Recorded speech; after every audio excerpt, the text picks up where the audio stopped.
ಯಾರು ಕ್ಷೇತ್ರದ ಮೇಲೆ ಅಪವಾದ ಹೇಳ್ತಾರೋ ಅವರು ಶುದ್ಧ ಮೂರ್ಖರು. ನಮ್ಮ ದನಿಗಳ ಮೇಲೆ ಏನಾದ್ರೂ ಅಪವಾದ ಮಾಡಿ ನಾವು ಬಿಡೋದು ಇಲ್ಲ. ಇದು ಷಡ್ಯಂತರ. ಕ್ಷೇತ್ರದ ಬಗ್ಗೆ ಒಂದು ಅವಹೇಳನಕಾರಿ ಮಾಡಬೇಕು, ಕ್ಷೇತ್ರವನ್ನು ಮಲಿನ ಮಾಡಬೇಕು ಅನ್ನೋ ದೃಷ್ಟಿಯಿಂದ ಮಾಡಿದ.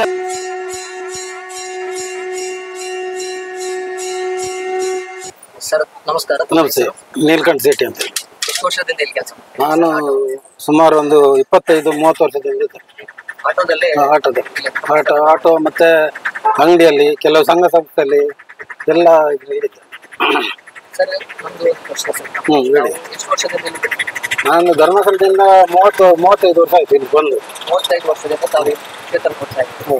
ಇವಾಗ ಕೆಲವೊಂದಿಷ್ಟು ಜನ ಇಲ್ಲಿ ಅಪಪ್ರಚಾರ ಮಾಡ್ತಾ ಇದ್ದಾರೆ. ವ್ಯವಸ್ಥೆ ಸರಿ ಇಲ್ಲ, ದೇವಸ್ಥಾನದಲ್ಲಿ ವ್ಯವಸ್ಥೆ ಸರಿ ಇಲ್ಲ, ಆಡಳಿತ ಮಂಡಳಿ ಸರಿ ಇಲ್ಲ, ಬಂದ ಭಕ್ತರಿಗೆ ಸರಿಯಾಗಿ ವ್ಯವಸ್ಥೆ ಮಾಡಲ್ಲ ಅಂತ ಹೇಳ್ತೀವಿ. ನಾವೇನು ಹೇಳ್ತೀವಿ ಸರ್? ಅವರು ಮೂರ್ಖರು. ನನ್ನ ಲೆಕ್ಕದಲ್ಲಿ ಯಾರು ಕ್ಷೇತ್ರದ ಮೇಲೆ ಅಪವಾದ ಹೇಳ್ತಾರೋ ಅವರು ಶುದ್ಧ ಮೂರ್ಖರು. ಯಾಕೆಂತ ಹೇಳಿದ್ರೆ ಪೂಜ್ಯ ಕಾವಂದರರು ಮತ್ತೆ ಚಿಕ್ಕದನಿಗಳು ಬೇಕಾದಷ್ಟು ಜನಗಳಿಗೆ ಸವಲತ್ತು ಮಾಡಿದ್ದಾರೆ. ಉದಾಹರಣೆಗೆ ನೋಡ್ಬೇಕಂದ್ರೆ ಇಲ್ಲಿ ಶೌಚಾಲಯ ನೋಡ್ಬೋದು. ಶೌಚಾಲಯ ನೋಡಿದ್ರೆ ನಿಜವಾಗ ನಾವು ನಡ್ಕೊಂಡು ಹೋದ್ರೆ ಕನ್ನಡಿ ಹಾಗೆ ಕಾಣ್ತದೆ. ಆದ್ರೆ ಇಂಥ ಒಂದು ವ್ಯವಸ್ಥೆ ಯಾವ ಊರಿನಲ್ಲೂ ಇಲ್ಲ, ಯಾರು ಮಾಡ್ಲಿಕ್ಕೆ ಸಾಧ್ಯ ಇಲ್ಲ. ಅಷ್ಟೊಂದು ವ್ಯವಸ್ಥೆ ಪೂಜ್ಯ ಕಾವಂದರು ಮತ್ತೆ ಚಿಕ್ಕದಣಿಗಳು ಮಾಡಿದ್ದಾರೆ. ಅವರ ಬಗ್ಗೆ, ಒಂದು ಕ್ಷೇತ್ರದ ಬಗ್ಗೆ ಯಾರು ಅವಹೇಳನಕಾರಿ ಹೇಳಿಕೆ ಹೇಳ್ತಾರೋ ಅವರು ಶುದ್ಧ ಮೂರ್ಖರಂತ ನಾನು 100% ಹೇಳ್ತೇನೆ. ಅಲ್ಲ ಸರ್, ಇವಾಗ ಭಕ್ತರು ಕೆಲವರು ಹೇಳ್ತಾ ಇದ್ದಾರೆ ಇಲ್ಲಿ ನಮ್ಗೆ ದೇವರ ದರ್ಶನಕ್ಕೆ ಹೋಗ್ಬೇಕಾದ್ರೆ ತುಂಬಾ ಅವ್ಯವಸ್ಥೆ ಇದೆ. ಏನ್ ಹೇಳ್ತೀವಿ? ಕೆಲವು ಹೇಳಿರ್ಬೋದು, ಬಟ್ ಆದ್ರೆ ಅಂತ ವ್ಯವಸ್ಥೆ, ಅಂತ ಒಂದು ಪರಿಸ್ಥಿತಿ ಇಲ್ಲಿ ಇಲ್ಲ. ಯಾಕೆಂತ ಹೇಳಿದ್ರೆ ನಾನು ಸುಮಾರು 35 ವರ್ಷದಿಂದ ಕ್ಷೇತ್ರದಲ್ಲಿ ಒಂದು ಕ್ಷೇತ್ರದ ಭಕ್ತನಾಗಿ ಮತ್ತು ಕ್ಷೇತ್ರದ ಎಲ್ಲ ವಿಚಾರಗಳು ನಮಗೆ ಗೊತ್ತಿದೆ. ಅಂದ್ರೆ ಕ್ಯೂನಲ್ಲಿ ಹೋಗುವಾಗ ಅವ್ರಿಗೆ ಆದಂತ ಕಟ್ಟುನಿಟ್ಟು ಇದೆ. ಅಂದ್ರೆ ಒಂದು ಕ್ಷೇತ್ರದಾಗ್ಲಿ ಅಥವಾ ಜನಗಳು ತುಂಬಾ ಜನಸಂದಣಿ ಇರುವಂತ ಸಂದರ್ಭದಲ್ಲಿ ಒಂದು ನುಗ್ಗಲು ಆಗ್ಬೋದು. ಆದ್ರೂ ಅದನ್ನು ಪೂರ್ಣ ಇಲ್ಲಿಯ ವ್ಯವಸ್ಥಾಪಕರು ಮತ್ತು ಎಲ್ಲ ಸಿಬ್ಬಂದಿಗಳು ಸಾಕಷ್ಟು ವ್ಯವಸ್ಥೆ ಮಾಡಿದ್ದಾರೆ. ಅದು ಪರಿಪೂರ್ಣ ಕರೆಕ್ಟ್ ಇದೆ. ಯಾರಿಗೋ ಒಂದು ಏನಾದ್ರೂ ಒಂದು ಚೂರ ಅಕಸ್ಮಾತ್ ಒಂದು ದಾರಿಯಲ್ಲಿ ನಡ್ಕೊಂಡು ಹೋಗೋ ಏನಾದ್ರೆ ಸಮಸ್ಯೆ ಆಯ್ತು ಅಂತ ಹೇಳಿದ್ರೆ ಅದು ಕ್ಷೇತ್ರಕ್ಕೆ ನಾವು ಸಂಬಂಧ ಪಡುವಂತ ಕ್ಷೇತ್ರವನ್ನು ದೂರುವುದು ಸರಿಯಲ್ಲ. ಯಾಕೆಂತ ಹೇಳಿದ್ರೆ ಕೆಲವೊಂದು ಪರಿಸ್ಥಿತಿ ಹಾಗೆ ಆಗ್ತದೆ. ಬಟ್ ಇಲ್ಲಿ 100% 100ಕ್ಕೆ 100 ಮಾರ್ಕನ್ನಂತೂ ಕ್ಷೇತ್ರದಲ್ಲಿರುವಂತ ವ್ಯವಸ್ಥೆ ಮತ್ತು ಇಲ್ಲಿಯ ಸಿಬ್ಬಂದಿಗಳ ವ್ಯವಸ್ಥೆ ಹಾಗೂ ಇಲ್ಲಿಯ ಒಂದು ವಾಹನ ಮಾಲಕರು ಚಾಲಕರ ಒಂದು ವ್ಯವಸ್ಥೆ 100ಕ್ಕೆ 100 ಕರೆಕ್ಟ್ ಇದೆ ಅಂತ ನಾನು ಹೇಳ್ತೇನೆ. ಸರಿ, ಇವಾಗ ಹೊಸ ಒಂದು ಅಪಪ್ರಚಾರ ನಡೀತಾ ಇದೆ ದೇವಸ್ಥಾನದ ಬಗ್ಗೆ. ಅಂದ್ರೆ ವೈಯಕ್ತಿಕವಾಗಿರುತ್ತೆ ಅಥವಾ ಧರ್ಮದ ಒಂದು ವಿಚಾರವಾಗಿ ಹಿಂದೂ ಮತ್ತು ಜೈನರದ್ದು ಅಂತ ಹೇಳಿ ಒಂದು ಬಿರುಕು ಮೂಡಿಸುವಂತ ಒಂದು ಕೆಲಸ ನಡೀತಾ ಇದೆ, ಷಡ್ಯಂತ್ರ ನಡೀತಾ ಇದೆ. ಇದ್ರ ಬಗ್ಗೆ ತಮ್ಮ ಅಭಿಪ್ರಾಯ?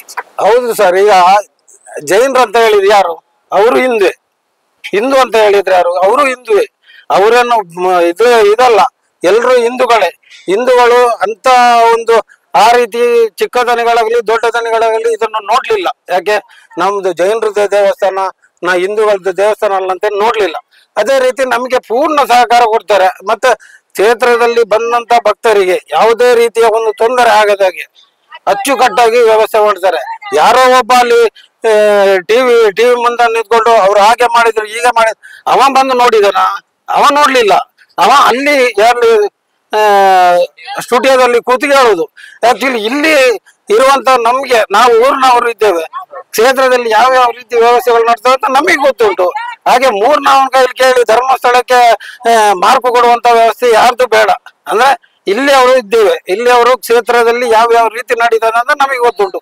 ಚಿಕ್ಕ ದಣಿಗಳಾಗ್ಲಿ ದೊಡ್ಡ ದಣಿಗಳಾಗ್ಲಿ ನಮಗೆ ಇಷ್ಟು ತನಕ ಒಂದು ವೆಹಿಕಲ್ನವ್ರಿಗೆ ಆಗ್ಲಿ, ಒಂದು ಊರಿನವ್ರಿಗೆ ಆಗ್ಲಿ, ಒಂದು ಅವರಿಗೆ ಇದು ಯಾತ್ರಾರ್ಥಿಗಳಿಗಾಗ್ಲಿ ಬೈದಿದ್ದು ನಾವು ಕಾಣಲಿಲ್ಲ. ಏನೋ ಅವರ ಕನ್ಸಲ್ಲಿ ಬಂದಿರ್ಬೋದು ಬೈದಿದ್ದಾರೆ ಅಂತ ಹೇಳಿ, ಅದು ಅವರ ಬಿಟ್ಟ ವಿಚಾರ. ನಮ್ಮ ಕ್ಷೇತ್ರದ್ದು, ನಮ್ಮ ದನಿಗಳದ್ದು, ನಮ್ಮ ಚಿಕ್ಕ ದನಿಗಳದ್ದು ಪೂರ್ಣ ನಮ್ಗೆ ಒಂದು ಗೊತ್ತಿದೆ. ಆದ್ರಿಂದ ನಮ್ಮನ್ನು ಚೆನ್ನಾಗಿ ನೋಡ್ಕೊಳ್ತಾರೆ, ಕ್ಷೇತ್ರದವರು ಚೆನ್ನಾಗಿ ನೋಡ್ಕೊಳ್ತಾರೆ, ಬಂದಂತ ಭಕ್ತಾದಿಗಳಿಗೆ ಚೆನ್ನಾಗಿ ವ್ಯವಸ್ಥೆ ಮಾಡಿದ್ದಾರೆ. ನಿಜವಾಗ ನೀವು ಹೆಚ್ಚು ಬೇಡ ನಾನು ಹೇಳೋದು, ಇಲ್ಲಿ ಅನ್ನದಾನ ಛತ್ರದಲ್ಲಿ ಮೇಲ್ಗಡೆ ಒಮ್ಮೆ ಹೋಗಿ ಕೂತು ನೋಡಿ ವ್ಯವಸ್ಥೆ ಹೇಗಿದೆ ಅಂತ ಹೇಳಿ.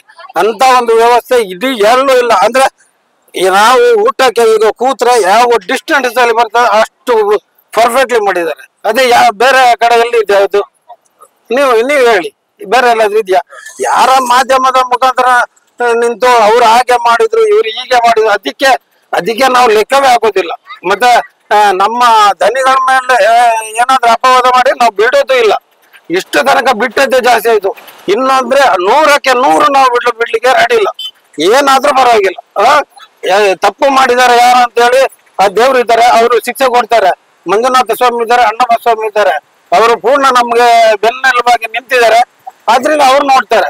ಆದ್ರಿಂದ ಒಂದು ಕ್ಷೇತ್ರಕ್ಕಾಗ್ಲಿ ಒಂದು ವ್ಯಕ್ತಿಗಾಗ್ಲಿ ಅಪವಾದ ಹಾಕೋದು ಶುದ್ಧ ತಪ್ಪು. ನಾವು ಕಣ್ಣಾರೆ ನೋಡಿದ್ರೆ ಮಾತ್ರ ನಾವು ಅದನ್ನು ಏನು ಮಾಡ್ಬೋದು.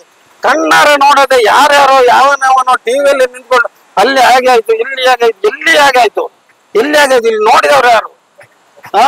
ಸುಮ್ನೆ ಅವು ಅಲ್ಲಿ ಅಷ್ಟು ಅತ್ಯಾಚಾರ ಆಯ್ತು. ಇಷ್ಟ ಕ್ಷೇತ್ರಕ್ಕೆ ಬರುವ ಭಕ್ತಾದಿಗಳಿಗೆ ಒಂದು ತರ ಮುಜುಗರ ಮಾಡ್ಲಿಕ್ಕೆ.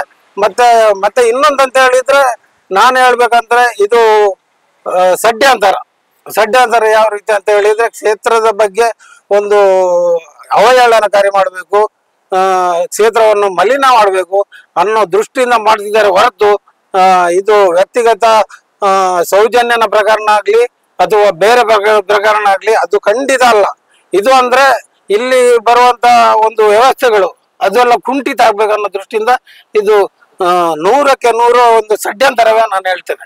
ಸರ್, ಪ್ರತಿಭಟನೆ ಮಾಡ್ಬೇಕಾದ್ರೆ ಪ್ರತಿಭಟನೆಕಾರರು ಹೇಳ್ತಾರೆ ನಮ್ಮಲ್ಲಿ ಸಾಕ್ಷಿ ಇದೆ, ನಾವು ಅದನ್ನ ಸಾಕ್ಷಿ ತೋರಿಸ್ತೀವಿ, ಮೊಬೈಲ್ ಅಲ್ಲಿ ಇದೆ, ಲ್ಯಾಪ್ಟಾಪ್ ಅಲ್ಲಿ ಇದೆ ಅಂತ ಹೇಳ್ತೀವಿ.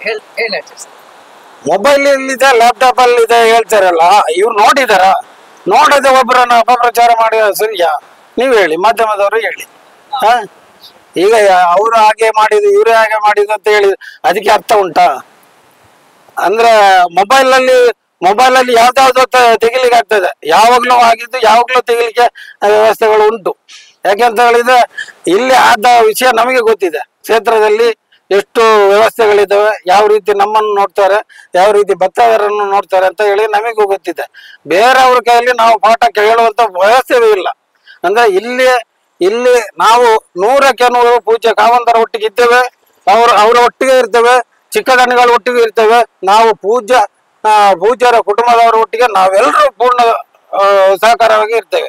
ಯಾವುದೇ ಕಾರಣಕ್ಕೆ ನಾವು ಯಾರಿಗೂ ಎದುರುವ ಪ್ರಶ್ನೆ ಇಲ್ಲ. ಕೊನೆಯದಾಗಿ ಸರ್, ಇವಾಗ ಕೆಲವೊಂದಿಷ್ಟು ಭಕ್ತರಿಗೆ ಗೊಂದಲ ಇದೆ, ನಾವು ಇಲ್ಲಿ ಹೋಗ್ಬೇಕು ಬೇಡ ಈ ರೀತಿ ಎಲ್ಲ ಹೇಳ್ತಾ ಇದ್ದಾರೆ ಅಂತ. ಅದಕ್ಕೆ ಬರೋ ಭಕ್ತರಿಗೆ ತಾವೇನ್ ಹೇಳ್ತೀರಿ ಸರ್? ನಿಜವಾಗೂ ಬರುವ ಭಕ್ತರಿಗೆ ನಂದೊಂದು ವಿನಂತಿ. ಯಾಕೆ ಅಂತ ಹೇಳಿದ್ರೆ ಯಾರೋ ಎಲ್ಲೋ ಕೂತು ಹೇಳುವಂತ ವಿಚಾರಗಳು ಯಾವ್ದು ಸರಿಯಲ್ಲ, ಎಲ್ಲ ಸುಳ್ಳು ಹೇಳ್ತಾರೆ. ಹಾಗೆ ಆಗುತ್ತೆ ಹೀಗೆ ಆಗುತ್ತೆ ಅಂತ ಹೇಳಿದ್ರೆ ಹಾಗಾದ್ರೆ ಸ್ವಾಮಿ, ನಾವು 35 ವರ್ಷದ ಧರ್ಮಸ್ಥಳದಲ್ಲಿ ನಾವು ಬದುಕಿದ್ವಲ್ವಾ? ನಮಗೇನಾಗಿಲ್ಲ. ನಮ್ಮ ಮನೆಯವರು ಇದ್ದಾರೆ, ನನ್ನ ಮಗಳಿದ್ದಾಳೆ, ನಮ್ಮ ಕುಟುಂಬ ಎಲ್ಲ ಇಲ್ಲ ಇದೆ, ನಮ್ಗೇನಾಗ್ಲಿಲ್ಲಲ್ಲ. ಅದಕ್ಕೆ ನಮಗೆ ಗೊತ್ತಿದೆ ಈ ಕ್ಷೇತ್ರದಲ್ಲಿ ಹೇಗೆ ಆಗ್ತದೆ ಅಂತ ಗೊತ್ತಿದೆ.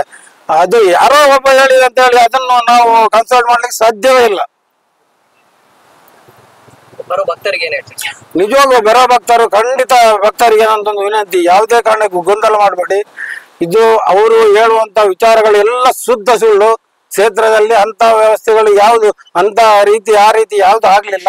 ಒಳ್ಳೆಯ ರೀತಿ ಇಲ್ಲಿಯ ವ್ಯವಸ್ಥಾಪಕರು ಮತ್ತು ಎಲ್ಲ ಸಿಬ್ಬಂದಿಗಳು ಮತ್ತು ಕ್ಷೇತ್ರದವರು ಮತ್ತು ನಾವು ವಾಹನದವರು ಎಲ್ಲ ಬರುವ ಭಕ್ತರನ್ನು ಅತಿಥಿಗಳಾಗಿ ಸ್ವೀಕರಿಸಿ ಹೊರತು ಅವರನ್ನು ಬೇರೆ ರೀತಿ ಮಾಡಲಿಲ್ಲ.